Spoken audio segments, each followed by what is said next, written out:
ఇంత ఆదాయం రాష్ట్రానికి రాబోతుంది. ప్రపంచ దేశాలని హైదరాబాద్ నగరం వైపు చూడబోతున్నాయి.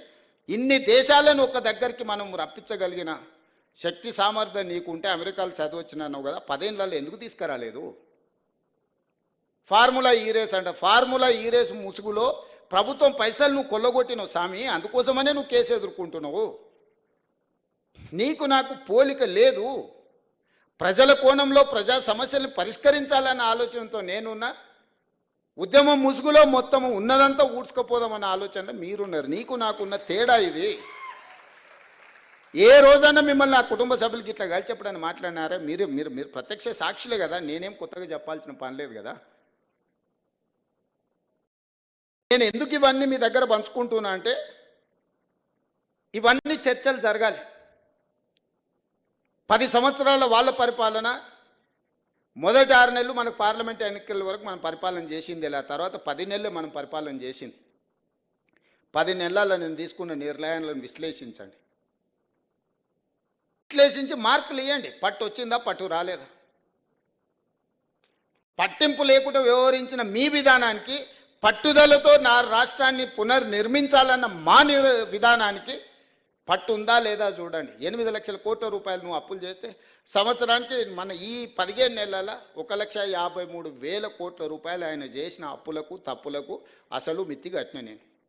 అంటే నెలకు 10,000 కోట్ల రూపాయలు అసలు మిత్తి. 15 నెలల 1,53,000 కోట్లు ఆయన గారు చేసిపోయిన అప్పులకు తప్పులకు నేను లెక్క కట్టిన, పాయమాలు కట్టిన.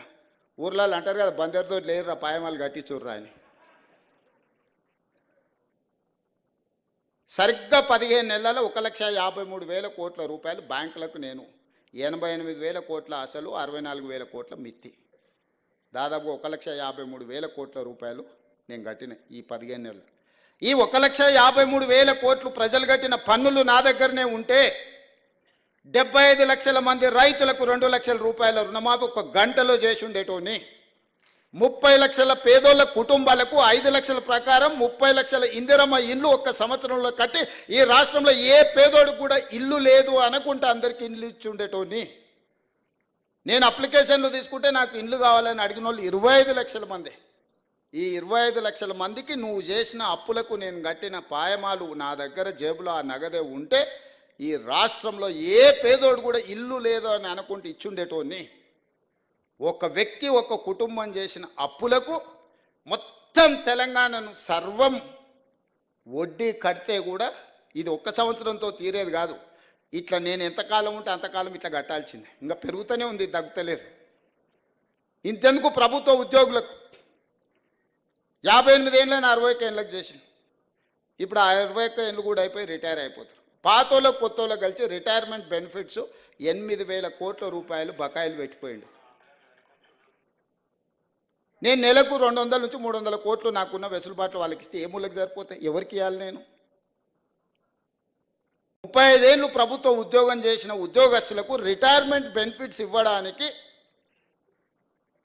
రూపాయి కూడా లేకపోవడం వల్ల నానా తంటాలు పడి తల తాకట్టు పెట్టి నెలకు 200, 300 పెళ్ళున్నోళ్ళకు, హాస్పిటల్లో చావు బతుకుల మధ్యలో ఉన్నోళ్ళకు, అత్యవసరం ఉన్నోళ్ళకు సర్దుకుంటూ వస్తున్నాం. ప్రభుత్వ ఉద్యోగుల బెనిఫిట్స్ 8,000 కోట్లు బకాయిలు పెట్టి ఆయన ఇవ్వని కనిపించాడు. ఎవరు అడగడానికి అవకాశం లేదు కాబట్టి వాళ్ళని అడగలేకపోయారు. నేను అందరు కలిస్తే అందరికి కనిపిస్తే అందరిని రప్పిస్తున్నా. వాళ్ళు వచ్చి నిరసన తెలుపుతారు. ఇదేదో రేవంత్ రెడ్డి చేసిన తప్పని మీరు అనుకుంటారు. సోషల్ మీడియాలో మళ్ళీ ఆయన్నే పెడతాడు, సచివాలయంలో ధర్నాలు చేసిన ప్రభుత్వ ఉద్యోగులు రిటైర్మెంట్ అని. ఎవరి లైబిలిటీ ఇది? ఒక చిన్న అటెండర్ రిటైర్ అయితే 50 లక్షలు మినిమం బెనిఫిట్స్ వస్తున్నాయి. ఒక average employee, gazetted rank employee retired అయితే 1,15,00,000 నుంచి 1,20,00,000 బెనిఫిట్స్ ఇవ్వాల్సి వస్తుంది. ప్రతి నెల 1000 మంది మినిమం రిటైర్ అయిపోతున్నారు యావరేజ్గా. సంవత్సరం తిరిగే వరకల్లా ఒక 10,000 మంది ప్రభుత్వ ఉద్యోగులు రిటైర్ అవుతారు. వాళ్ళ బెనిఫిట్స్ అనేది 100 కోట్లు నాకు వరదలాగా యాడ్ అవుతున్నాయి. ఈ రోజుకు 8,000 కోట్ల రూపాయలు ప్రభుత్వ ఉద్యోగులకు రిటైర్మెంట్ బెనిఫిట్స్ నా దగ్గర పెండింగ్ ఉన్నాయి. ఎట్లా తీసుకొచ్చేయాలా? ఏ అప్పు పుడతలేదు మార్కెట్లో. ఊడు మనల్ని నమ్ముతలేడు. ఊర్లలో ఒకప్పుడు భూస్వాములు ఉన్నోళ్ళు పిల్లలు చేతికి రాక దొరికిన కాడల్లో అప్పులు చేసి వ్యసనాలకు అలవాటై తాగుడుకు బానిసలై పత్తాలకు పెట్టి కొన్ని పెద్ద కుటుంబాలు గ్రామాలలో దెబ్బతింటే చూడు, అప్పు ఉట్టకొస్తుంది, పేరు గొప్పగా ఉంటుంది, అప్పు ఉట్టకొస్తుంది వాళ్ళకు. ఇవాళ తెలంగాణ రాష్ట్రం కూడా పేరు గొప్పగా ఉంది, అప్పు ఉట్టకొచ్చింది. నేను ఇది చెప్తే అరే ఇట్లా నిజాలు బయట చెప్తావా, ఇట్లా పరువు తీస్తావా నువ్వు రాష్ట్రాన్ని? ఎన్ని రోజులు దాచిపెట్టుకోవాలి, ఎన్ని రోజులు దాచిపెట్టుకోవాలి మీరు చెప్పరు. మన క్యాన్సర్ ఉంటే నేను 6 ప్యాక్ ఉంది కండలు తిరిగినా అని చెప్తే ఎంతకాలం ఉంటుంది? కనిపించదా చూస్తే?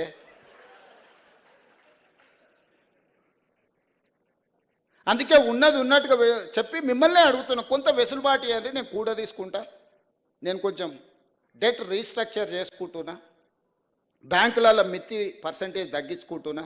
మిత్తి తగ్గకపోతే 11% రేట్ ఆఫ్ ఇంట్రెస్ట్లో తెచ్చిండే గవర్నమెంట్ ప్రాజెక్టులకు. మీరు రేపు పొద్దుగాల ఎంప్లాయీస్ కాబోతున్నారు, 4% 5%కు ఇవ్వడానికి పొచ్చడి బ్యాంకులు ఉన్నాయి భూమి మీద.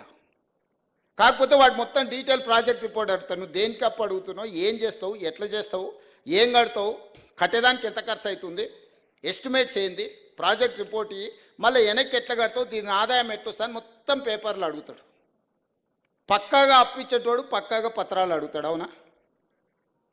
దొంగ కాగితాలు డూప్లికేట్ కాగితాలు పక్కన పెడితే వాడు ఎంతైనా మిత్తి అంటే తీసుకుంటాడు. ఈయనకి తెలుసు ఆయనకి తెలుసు, వీడు పారిపోతాడని వీడు కట్టేది ఎగదొబ్బేదే కదా, నాకేం చేసేది ఉందని. కేవలం వాళ్ళ కమిషన్ల కోసము కాళేశ్వరం మీద 1,50,00,000 కోట్ల రూపాయలు అప్పు తెస్తే it the rate of 11%. Projects reservation కానీ రివర్ రిజర్వేషన్ల వరల్డ్ బ్యాంక్ నుంచి ఏడీపీ బ్యాంకులు 3 to 4% రేట్ ఆఫ్ ఇంట్రెస్ట్ ఇవ్వడానికి సిద్ధంగా ఉంది. జస్ట్ డిపిఆర్ సబ్మిట్ చేస్తే దొంగతనం బయటపడుతుందని అడాక్ బేసిస్ మీద వాళ్ళ దగ్గర లోన్ అప్రూవల్ తీసుకొని 1,50,00,000 కోట్ల రూపాయల అప్పు 10.50 ఆల్మోస్ట్ 11% రేట్లో ఇంట్రెస్ట్లకు తెచ్చింది. నేను 32 సార్లు ఢిల్లీకి పోయి కాళ్ళ ఏళ్ళబడి అధికారులను దాన్ని డెట్ రీస్ట్రక్చర్ చేయించి 5% 6%కు రీస్ట్రక్చర్ చేయిస్తున్నా. నేను నా ఇంటికి రూపాయి రాదు, ఈ రాష్ట్రానికి ఆదాయం పెరిగితే ఈ ఆదాయాన్ని వెల్ఫేర్ కింద డెవలప్మెంట్ కింద తిరిగి రాష్ట్రానికే ఖర్చు పెడతాను. నేను ప్రతి నెల నాకు ఒక 500 కోట్లు అదనంగా దీంతో డెట్ రీస్ట్రక్చర్ అయితే ఈ 500 కోట్లు రిటైర్డ్ ఎంప్లాయీస్ బెనిఫిట్స్ కోసం వాడతా. ఇట్లా అక్కడక్కడ ఇసుక మాఫియా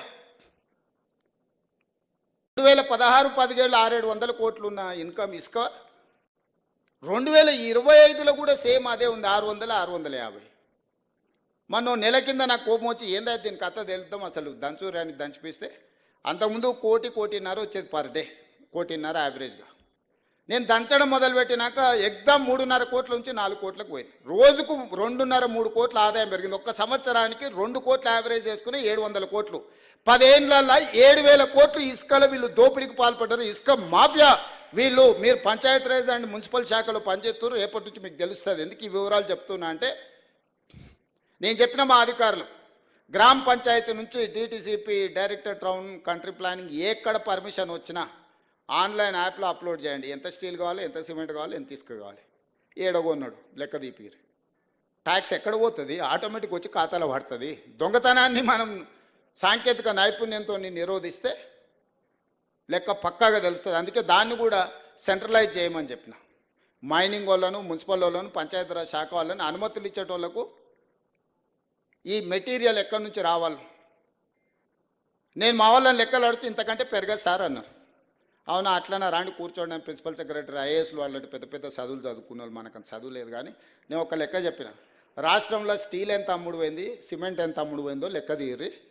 ఆ స్టీలు ఆ సిమెంట్ ప్రకారం ప్రపోర్షనేట్గా ఇసుక ఎంత అవసరం ఉంటుందో లెక్క తీయరి. ఎందుకంటే స్టీలు సిమెంట్ జిఎస్టీ లెక్క ఉంటుంది కదా. ఆ సేల్స్ అన్నీ క్యాలిక్యులేట్ చేయించిన. వాళ్ళకి అర్థం కాలే ఎందుకు చేయిస్తున్నాం. ఇసుక ఎంత అవసరం అవుతుందో 4 కోట్ల మెట్రిక్ టన్నుల ఇసుక అవసరమవుతుందని లెక్క తేలింది. నేను అడిగిన రోబో శాండ్ 1 కోటి మెట్రిక్ టన్నులు తీసేవా, 25%. 3 కోట్ల మెట్రిక్ టన్నులు సంవత్సరానికి ఇసుక అవసరం ఉంది. ఈరోజు ఎంత అమ్ముతున్నాం అంటే 1,25,00,000 అమ్ముతున్నాం అన్నాడు. అంటే 1,75,00,000 మెట్రిక్ టన్నుల ఇసుక దొంగతనం జరుగుతుంది. దొంగలు దొంగిలించి వీళ్ళకి అమ్ముకుంటారు. ఇసుక లేకుండా స్టీల్ సిమెంట్ వాడగలమా, నిర్మాణాలు చేయగలమా? అంటే ఏదో ఒక రూపంలో ఇసుక వాళ్ళ దగ్గరకు పోతుంది కదా. ప్రభుత్వ ఖజానాకు రూపాయి రాకుండా ప్రభుత్వ లెక్కకు దొరకకుండా పోతుంది. కాబట్టి నాకు ఇవన్నీ తెలియదు. 4 కోట్ల మెట్రిక్ టన్నుల ఇసుక ప్రభుత్వ లెక్కలోకి రావాల్సిందే. మీరు ఏం చేస్తారో నాకు తెలియదు, ఎవరినైనా లోపలేయండి, నాకు లెక్క దొరకాల్సిందే అని చెప్పిన. ఒక్క దెబ్బకు రోజుకి ఇప్పుడు 1,00,000 మెట్రిక్ టన్నులకు పెరిగింది. అంతకుముందు 30,000 35,000 అమ్ముడు పోయేది. ఇప్పుడు రియల్ ఎస్టేట్ బిల్డర్స్ ఇక్కడ కూడా క్రెడాయి వాళ్ళందరూ వాళ్ళని పిలిచి అడగమని చెప్పిన, మీకు ఎంత కావాలో మాకు చెప్పు, మేమే డైరెక్ట్ మీకు డోర్ డెలివరీ ఇస్తామని. ఒకప్పుడు రైతు బజార్లు ఉండేటివి, నేను ఇప్పుడు హైదరాబాద్లో శాండ్ బజార్లు ఓపెన్ చేయించిన. 3 సెంటర్లు పెద్ద పెద్దది చేయించిన. గవర్నమెంటే తీసుకొచ్చి తీసుకొస్తుంది. ఇక్కడ కావాల్సిన వాళ్ళు చక్కగా అడిగిపోయి కూరగాయలు రైతు బజార్లో పోయి కొనుక్కున్నట్టే కుటుంబాలు తక్కువ రేటుకి వస్తాయి కదా. ఇసుక అడిగిపోయి దొడ్డి ఇసుక 1600, సన్న ఇసుక 1800. అంతకుముందు 2100 సన్న ఇసుక ఉండే, దొడ్డి ఇసుక 1800 ఉండే. సన్న ఇసుక మీద 300, దొడ్డి ఇసుక మీద 200 డిస్కౌంట్ ఇచ్చి హైదరాబాద్ వరకు తీసుకొచ్చి మీరు ఆన్లైన్లో లారీ బుక్ చేసుకుంటే మీ ఇంటికాడనే ఇస్తాం. మీరు డైరెక్ట్ పోతే అడిగిపోయి తీసుకొచ్చి ఇసుక ఏడ కొనుక్కోవాలి, ఎవరిని అడగాలి? ఏ దొంగోడు అర్ధరాత్రి పూట లారీ తెచ్చిపోస్తాడో, రాత్రి అంతా మెలకుతూ ఉండాలి, తిప్పలు పోయింది. మైనింగ్ డిపార్ట్మెంటే మీ ఇంటి దగ్గర డోర్ డెలివరీ ఇచ్చే, ఆయననేమో మందు డెలివరీ ఇచ్చే విధానం తెచ్చి నేను ఇసుక డెలివరీ ఇచ్చే విధానం తీసుకొచ్చిన. దీనివల్ల వినియోగదారులకు వెసులుబాటు దొరుకుతుంది, ప్రభుత్వానికి ఆదాయం పెరుగుతుంది. నేను బిల్డర్స్ అందరికీ కూడా ఈ వేదిక మీద నుంచి విజ్ఞప్తి చేస్తున్నాను, మీకు ఏం కావాలనో ఇండెంట్ ఇవ్వండి. మీరు భయపడాల్సిన అవసరం లేదు, ఎవడు కోసమో మీకు వస్తుందా రాదా అని టెన్షన్ ఎందుకు. మంచి బిజినెస్ చేసుకోండి, ట్రాన్స్పరెంట్ బిజినెస్ చేసుకోండి. చట్ట పరిధిలో చట్టపరంగా అనుమతులు తీసుకోండి, నిర్మాణాలు చేయండి, దానికి సంబంధించిన సామాగ్రి కొనుక్కోండి, కొనుక్కున్న ప్రతి రూపాయికి పన్నులు కట్టండి. మంచి పౌరులుగా తెలంగాణ రాష్ట్రం ఆదర్శంగా నిలబడదాం. ఇవన్నీ అద్భుతంగా చేసుకుందాం. రేపు జరగబోయే నిర్మాణ రంగంలో మీరు మంచి భాగస్వాములు కావాలి. ప్రభుత్వ ఉద్యోగుల గురించి, ప్రజాప్రతినిధుల గురించి 35 సంవత్సరాలు 30 ఏళ్ళు యావరేజ్గా మనం వేసుకుంటే 3 రకాలుగా ఉంటామంట.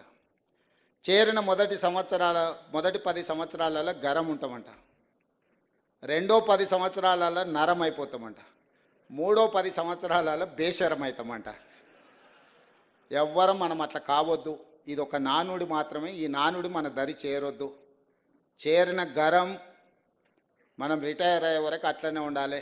గరం నరం బేషరం అనే విధానం ఉండొద్దు, దాన్ని దర్దాపులకు రానియొద్దు బేషరం అనే విధానాన్ని. అందుకే 20 ఏళ్ళు అయినా పాలిటిక్స్లో నా టెంపర్మెంట్ నేను మార్చుకోలే.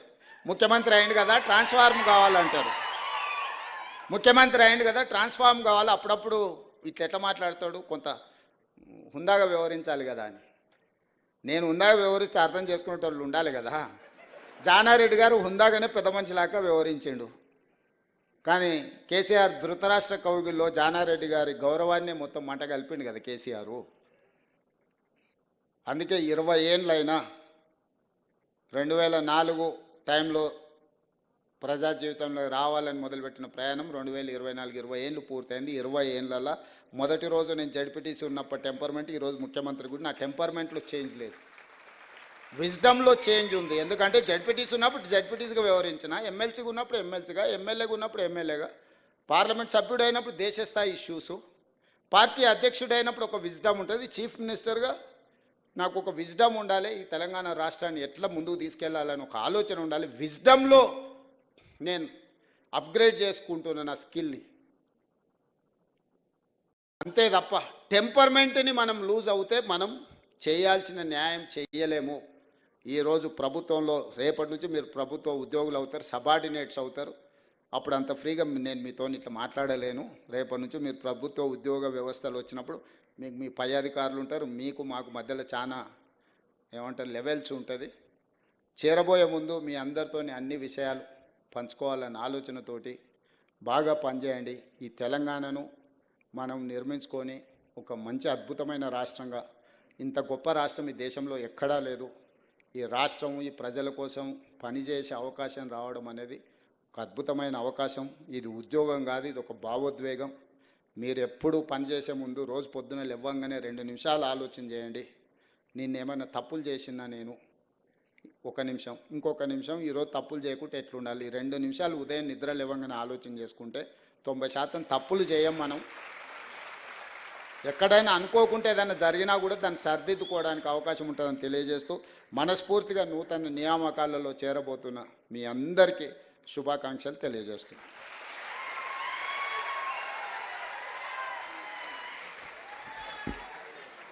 ఆత్మ పరిశీలన.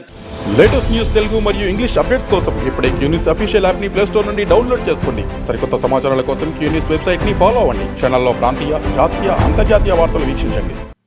లైక్ చేయండి.